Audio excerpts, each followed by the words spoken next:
Real Talk the podcast. We just keeping it real. Inspirational, motivation. It's something that you can feel. Authentic, I know you can tell. Hosted by Kimberly Sherrill. We got food for thought. Come help yourself. One of a kind like nobody else. Yeah, wanna see you mentally grow in a major way. Play this back like day to day. See all that stress and doubt, just watch it fade away. There is nothing you cannot achieve. Good vibes, yeah, we got that. Kimberly, go ahead and talk to him. It's the Real Talk Podcast. Let's go.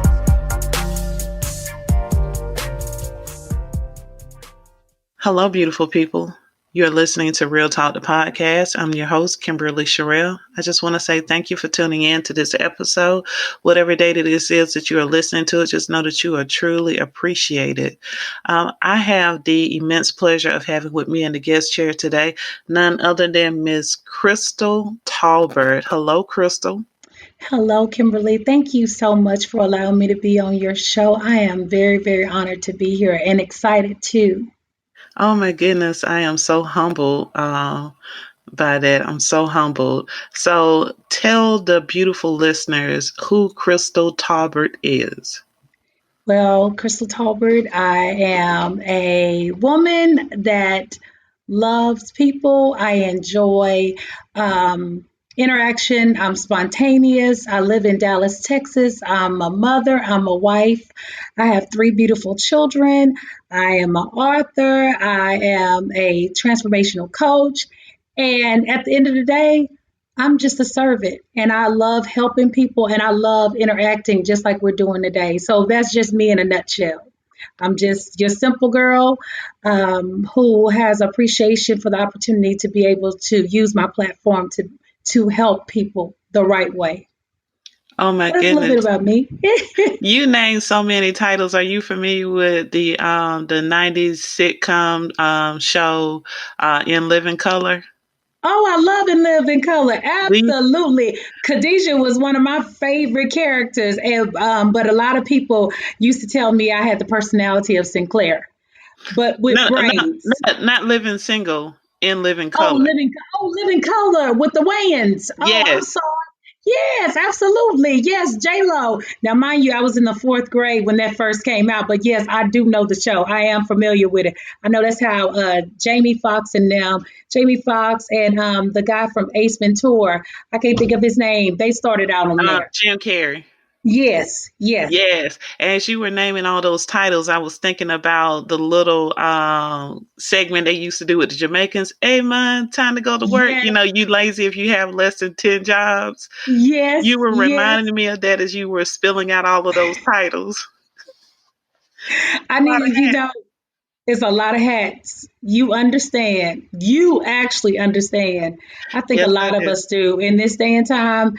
When you talk about wanting rivers of streams of income, you got to be able to be like the super Walmart or be like the upscale Target. You got to be able to wear a lot of hats in order to get that stream of income that you want, especially in this day and time, in this pandemic and all that. Yes, you always have to be able to pivot at a moment's notice. Yes. So you say that you reside in Dallas, Texas. Is that where you grew up? No, I actually grew up in East Texas, which is a small country town, and it's called Lufkin, which is 3 hours from Dallas. But I was born in New Jersey, and me and my mom we moved to Texas when I was 9. So I say I'm Texas now because I've been here so long. I'm 40 years old. So when you've been here more than 20 years, you might as well, and you're under the age of 50, you are wherever you grew up at. So I call myself Dallas, but really, to be honest, I've been in Dallas longer than any place because I've been in Dallas almost 18 years.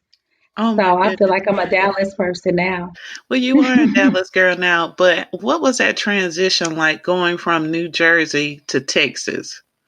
Well, to be honest, it was very difficult. I was in the 3rd grade, and my parents were going through a divorce, And it was very hard because they picked on me because now I have that southern twang. I used to talk very fast and I talk proper. And my mother was a teacher. And so I got made fun of. First of all, one thing, they thought my mother was Mexican. So we were, the first school that I went to, they were very racist. And I was very offended. That was my first time experienced real racism in the third grade going into when she enrolled me. They asked me, did my mother speak English? And that really hurt my mother's feelings. She was like, I'm sitting here, you're going to ask a kid that. And so that was my first experience of recognizing the difference in the South versus the North. And they made fun of me because I say, you guys, New Jersey, they talk, how the East Coast sound. So I got picked on that second semester of third grade because we moved right before Christmas. And so it was a very difficult transition because I left. We were originally from Jersey. We moved to North Carolina and we were there for 2 years. And then we moved back to Jersey for one semester.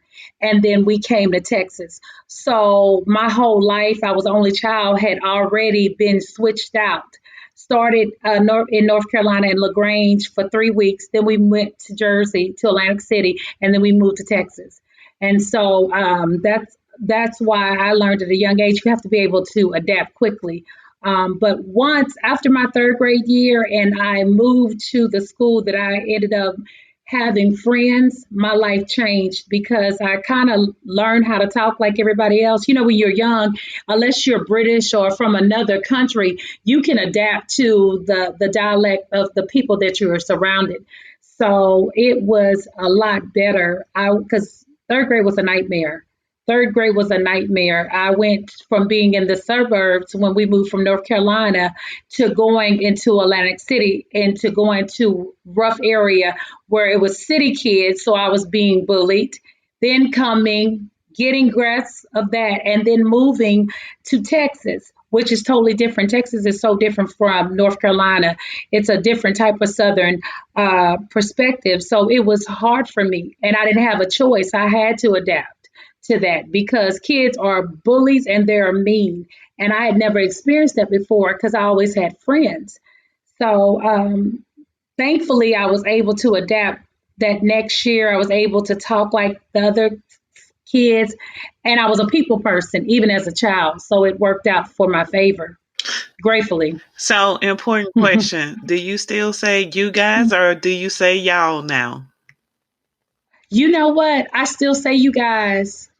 Oh, look, 31 years later, the only reason my mom is deceased, but when I talk to my dad, he's still on the East Coast.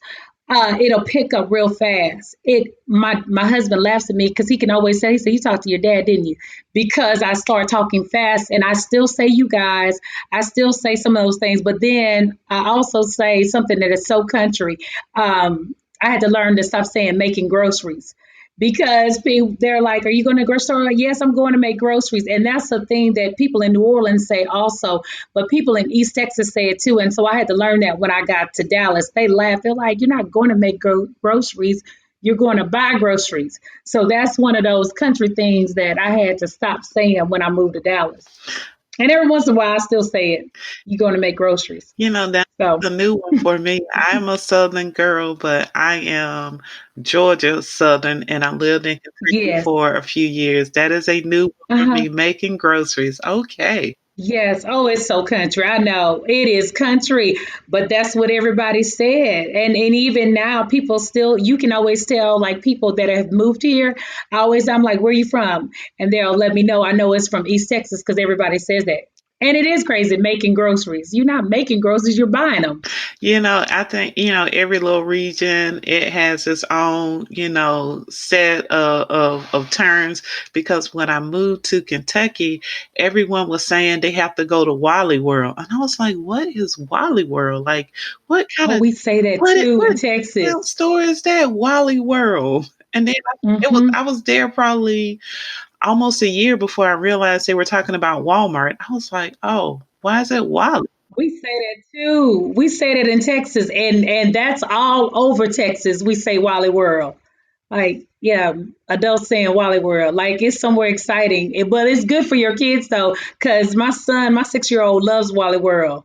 And so Oh, I don't know why. I don't know who started it, but yeah, they say it in Texas too. that is funny. So one of the multiple hats that you wear is being a pastor, and you are also the wife of a pastor. Hmm. What is that like? Yes. How do you balance you as a pastor with also being a pastor's wife? You know what? The funny thing is because with my husband, I met him as a pastor. So I automatically, my first husband was a pastor too. So it's easy for me because that's what I was called to, if that makes sense. Because I know, and we talk about it, and some of the members of our church, they laugh. I know when I need to talk to pastor or when I need to talk to Kenneth. And for me, I respect him in the authority because I know the lifestyle that he lives. So it wasn't hard for me to do it. And I'll tell him in a minute. Even my daughter, like she'll say, Ken, I need to talk to you. No, I need to talk to my pastor. I mean, it's just this thing, where you just automatically know it. And it be times when I be like, I don't want to hear from my pastor. I need to talk to my husband. But it's, to be honest, in the beginning, you got to find balance because he'd be like, I don't want to talk to the first lady. I don't want to talk to the pastor. I want to talk to Crystal. And when you work side by side like that, you have to make sure that you maintain that separate part because it's hard sometimes not to bring home the responsibility of what you're talking about. And my husband, he works in HR, and he don't want to talk about that at times. So you have to learn how to know when the right time. We call it grilled cheese. When you're able to get grilled cheese in, as being a woman, you understand that, you talk to them after you give them what they need, then they respond in a different way. So it's just finding balance and then not losing you, because it can be very easy when you are in ministry or even at any type of job. You have to know the balance of not losing you, because many of us as women, and I've talked to women and even some men, sometimes you can be so worked and so passionate about what you do that you lose you in the process of it. And I tell people this all the time: don't let ministry become a burden. Keep it what God called it to be in your life.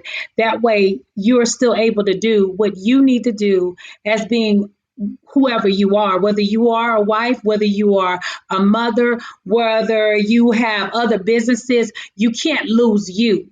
You have to make sure that you hold yourself accountable of that, because we, like the young people say, you get lost in the sauce real quick, real quick when you're passionate about doing something. You know, So that's what works for us. and that's very, very true. Without having the pastoral side of it, it's very difficult being a wife and a mother and not losing Yes. you. I know for me, when I go to my kids' school to pick them up, I am Seven's mom. I'm Jackson's mom. You know, I'm at my job. I'm having this hat, and there are days when I feel like no one is talking to Kim. They are talking That's to right. these other titles. What Yes. has worked for you to not lose who Crystal is amongst all of the things that you have going on? I had to learn something that nobody taught me. It took me until actually 2 years ago to learn to celebrate me. Um, because sometimes we all need to be transparent. And I think any woman, if they would be transparent, is that sometimes you feel like you don't matter. Your titles, who they see you as, mommy, who your husband see you as, whoever else that depends on you, but do you see Crystal? And I had to learn that you have to love you. You got to put effort in you, because many of us have lost us because we don't give ourselves permission to love on us. you can't be the best you until you learn to make it. Okay, whatever needs to be done, if it's just one day out of the month, go do something that makes you happy. For me, it's journaling. It is a necessity for me. I've been wanting to do dancing. I wanted to do like the Chicago dancing and have somebody do the instructor and stuff like that. I've been wanting to do that for 5 years, and I have not had the time to do that. And so I look at things like that. So I'm working on a goal that hopefully in by middle of September, I'm able to find some time where if it's just once a week, once a month, that I can learn how to do dancing and do the things that I want to do. You gotta hold yourself accountable to be what you need for yourself. And we need to give each other permission and be transparent, because a lot of times people put on airs. They're not transparent, and then you give people false hope. You can't have it all. And I tell people that in honest, you're going to have to sacrifice something. But whatever you sacrifice, make sure you don't sacrifice it in a way that you'll be bitter for sacrificing it in the process of it. Right. It's very important. Right. You know, I totally agree. And I like the way that you said it. You said that it is okay to celebrate you. That we're not taught that. Nobody teaches you that. Nobody gives us permission. They teach us how to be a mommy if they can. Society teaches you how to be a wife for the ceremony, but they don't teach you how to be a wife for the marriage. You see what I'm saying? Nobody tells you to honor you. We're not taught that, and especially people that grew up in the church. That's why our hearts be broken. That's why we be so disappointed. We have a higher expectation in believing in somebody else to see things fulfilled in their lives than we do in our own self, in believing that we're worth it. Where is our self-worth? Well, most of us are not taught that. We don't even know how to love ourselves. Many of us operate from our gifted place, but not operate from our purpose place, because nobody gives us permission to do that. That's why you have so many people that have dormant dreams. You hear them talk when you have real conversation with people. You find out that you've known for years things they want to do. Like a lot of people have no idea I want to do that because I have not made the time for me that I've made and invested in everybody else. So I have nobody to blame but myself. But we need to know that. We need to give people permission to take time. That's why depression comes in. That's why bitterness comes in, because you are not allowing you to be fulfilled. Even if you are doing something that you're gifted in, your purpose is still making sure, hey, Kim is okay, not Kimberly, not mommy or the wife or any, get you and say, hey, girl, you know what? You might be a mess, but it's okay. Come on, go take a walk. Had a bad day with the kids trying to, especially in this pandemic. And so I give you permission to say, hey, I am jacked up today. I don't have it together. Go scream. Why do we hold people in a place where that's not okay if you don't have it together? Nobody has it together like that. So I think when we start having conversations, Kimberly, like what me and you are doing, where people just like us, whether you're a man or a woman, can feel free to be transparent and not put on this perfect patty moment right. for the sake of people listening to you. You got to be truthful and authentic and not apologize for it. No, I have days that I am jacked up and it's okay. Right. Right. Absolutely. You know? Absolutely. You also wear the title of author, and you have written a book from the Mhm. eyes of a prophet. Tell us about your book. My book is From the Eyes of a Prophet, Scribing Your Way to Destiny. And that book is what has allowed me to take the thoughts that I would journal down. It took me 3 years to put it in manuscript. because I had allowed everything that we're discussing. I put everything else first. And I knew, and I made the comment the last time that I wrote in somebody's book. I've written in 3 other people's books, and I said I will not write in another book until I fulfill something that I know God has put in my heart to do. I will not allow it to be dormant anymore. And that's those words God showed me. He told me something. I was helping everybody else. I was ministering, I was mentoring and coaching and stuff like that, everybody else, but I was neglecting what I should do for me. And God said, when you get ready, you don't have to walk on a limp anymore. We helping everybody else walk and pursue their dreams on a limp. God say, you can have something too. And so my book was tears. I wrote out my thoughts because journaling is therapeutic. Many of us that are leaders, many of us that have a lot of hats that we wear, we don't have anybody that we can talk to. And so that was a way that I would be able to express myself without being so frustrated at what was going on and being able to look at my progress in the end. And when I go back and I look at my journals, I make it intentional. That is something that I started December 6th, 2015. I used to write spoken word and I used to journal when I was a teenager, and I let it go because of responsibility in life and things like that. But that is something that I made intentional to do because now looking back on it, I know when I was in a dark place or when I was going through things that I couldn't share with nobody, God gave me strength through my writing. And I know it has helped me be able to adapt to things that come in my life, that I could write my thoughts out to God. My prayers that are in the book, I have prophetic affirmations, and I also have prayers that God gave me to write out to Him in critical times, in marriage, going through things with my children, even handling the fact that God said it's time for you to become a full entrepreneur. And 11 months prior to that, we just bought our first home, and how to be able to do all of that. And I want people to understand that if you seek God, if you write and believe, and you do those things in that order, the things that you desire to have, you can have it, because God's going to give you, He's going to give you the strategy to get it, and He'll give you the wisdom to obtain it and keep it. That's what that book is about. It shows you how to have a partnership with God, have a love affair with God, and live in legacy. We talk about having legacy when you're dead. Why are you more famous to people, even if you're not a celebrity? When you're dead, God said, I want you to live in the abundance. I want you to have a kingdom purpose life. I also talk about making legacy moves.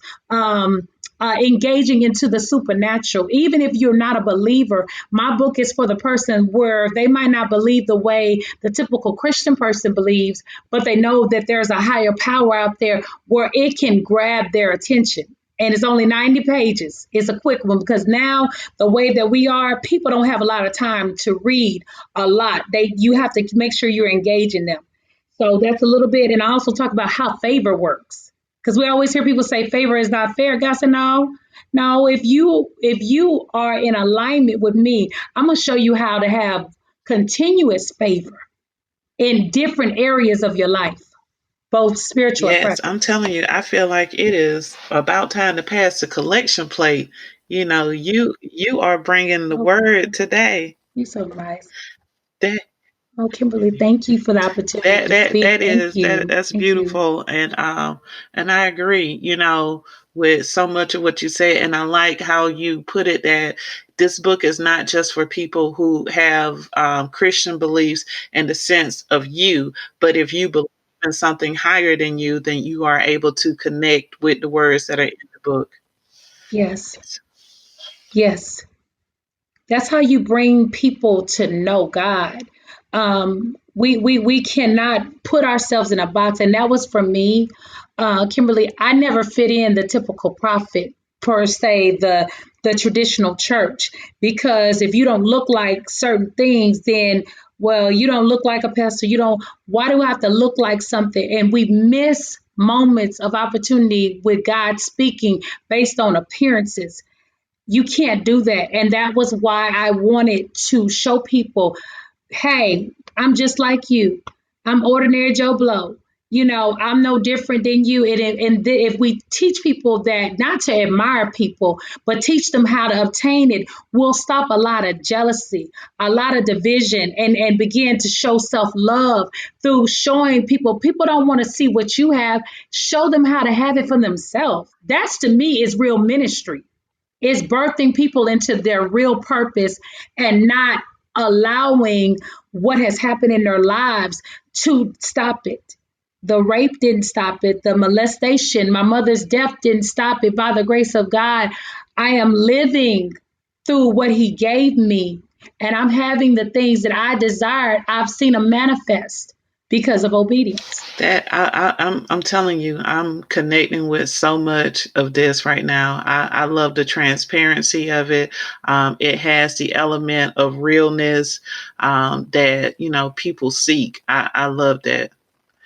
Right now, I want to move Thank you. to it's the last round. It's sort of like the hot seat. It's my little keep it real section. I ask everyone the same question. You just give the listeners your honest, real answer. Okay. All Okay. right. So tell the Yes, listeners absolutely. a book that you have read that you found to be, very beneficial, a book that you read and connected with. Can I make you laugh? You said be real, so I'm gonna tell you the truth. Do you know what my favorite author? And I love Oh, I'm a Addicted by Zane fan Zane. now. I Okay, so you wasn't. wasn't ready. I am a diehard Zane fan because she is nothing like what you would expect. And I had never read a book like Addicted in my life. This was in 2003 or 2004, and I was like, her imagination. She's so vivid. She makes you see. She makes you get into the story. She capturates your mind. Like, oh my God! And then when you see her interview, you like this. This cannot be this woman that writes these books. So that is my favorite. I'm just being honest. I know you wasn't ready for that, but I am just transparent and real because I love her. I get excited talking about her. You like, this woman wrote this. This woman wrote. She's so calm, but she allows you to see her other side of imagination through her writing. So that would be my favorite book because and she's also my favorite author because don't get it twisted. It goes back to what I said about even my book. Don't think you already know how to summarize it when you haven't even tapped in yet. So that would be my favorite book, and I can't make you laugh. As a little girl, my favorite book was Charlotte's Web. Don't judge me. I'm just being honest. I fell in love with it when I was in the second grade, whatever. But All Addicted is my right. favorite because it gives you permission And there's to be nothing who wrong you with want to being who be. you want to be. There's absolutely nothing wrong with that. So question number 2, if you could pick anyone, celebrity, non-celebrity, anyone to be your business bestie, who would you pick and why? I would pick Yes, Beyonce push through, baby. because even as a billionaire, she continues to thrive in making sure her craft is the best. You have to continue to reinvent yourself. I love her. I love that she is Sasha Fierce on stage, but she's Beyonce and she's a mother and she's not afraid to show you she knows how to submit to who she's called to be as being a wife and a mother. I love that. When you see her interviews, she's just be. She all of that goes out the way. And I love transparency. I love her work. I love that she showed even in her last uh video, I can't think of the name of it, the one that she did on Netflix. Me, my husband, and my 6-year-old watched it. Coachella. I love that she said, hey, it took time to get this weight off. I had to sacrifice everything to look the way I look. She wasn't afraid to let you know, oh, this hurt. You're looking at the finished product. And anybody that would take that much time to be that humble, to not be arrogant, would be somebody I would want to work with in business, because I know we could thrive the right way Yes, with good listen, integrity. Beyonce is my bestie. We just don't know each other officially. Absolutely. Okay, question Absolutely. number 3. Tell the listeners a training, a webinar, or a conference that you have attended that you really connected with, that you feel like you gained some valuable knowledge from. October 17th, 2014, in Houston at the Life You Want tour with Oprah. It was the most amazing, life changing moment for me, because I had went through some very enduring things from 2011 to up until 2013, and my world was upside down, and I had forgot about even doing my dreams and fulfilling the things that I know that I wanted to pursue and what my assignment was. But when I got in there, in that room with so many visionaries, so many teachers, people that had like-minded, the energy and the words that were spoken on the platform, it changed me. It showed me it does not matter. You can get your life back. You don't have to invest your dreams in others or in your children or somebody else. Get back up. I had this, I don't remember the speaker's name because she wasn't real popular. She had left her husband and her kids, and she had been in the marriage for 12 years, but she had to find her. Purpose hurts. Purpose stretches you, and everybody is not willing to sacrifice what it takes to have purpose. But the courage that she had, no, that was not my story, but the courage she had to stand in front of all of those people and say, hey, I'm not a bad person because I needed something more. It did something to me, because she gave herself permission to live, and at any cost. It didn't matter what we thought about her. So that was my experience, and it just opened up All right, that's opportunities for great. me. That is great. Last question. It's a two-part question. So anytime that you are writing a book, you are in business, and you know this as being a pastor as well, people love to give you advice, unsolicited advice you didn't ask them for. So my question to you is, what is the best and worst unsolicited advice you have received? In In any other any hats that you wear. situation, as you know what? My aunt, she told me, she said, make your husband your best friend. She said, you keep everybody out. She said, including me, your uncle, his mom, his dad. She said, keep him your best friend. Nobody should be able to talk about your spouse. And that stuck with me. We hadn't got married yet, but she told me that, and it played in my mind even on our worst days, that that's my confidant, that's who I talk to. That was the best. The worst advice was when I was a senior, and my guidance counselor told me not to pursue going in to be a merchandise buyer, because I would have to either move to the East Coast or the West Coast. But she also mentioned that her daughter was in actually in fashion design, and she was a buyer herself. For me, listening to that and not catching, why do I have limited beliefs? You're telling me that she has success. I didn't mind moving. So I think that was the worst information. How dare you say that? And let's just be honest, it was because I was Black. It was because I'm just being transparent. But I allowed, because she had great influence, I allowed her words to change what I wanted to do based on, because she said it wouldn't be Wow. good for me. Wow. That would be Wow. mine. Because, That would be when I mine. was in the 8th grade, getting ready to register for high school, I remember the guidance counselor telling me that I should pursue the vocational diploma versus the college prep diploma, because the vocational one required less math and I could get some valuable skills like taking the child care class.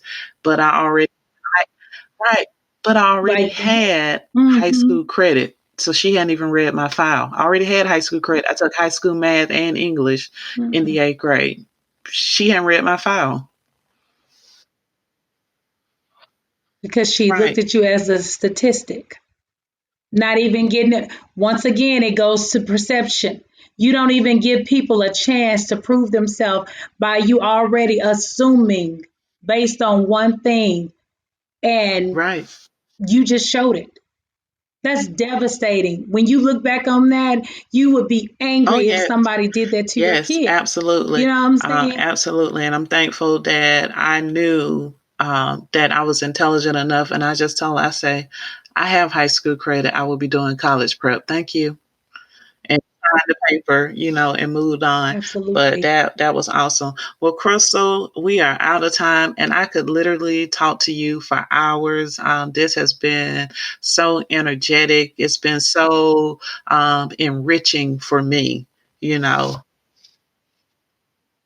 Oh, Kimberly, that's an honor. Thank you. I thank you for allowing me to come on your show. And you're so pleasant.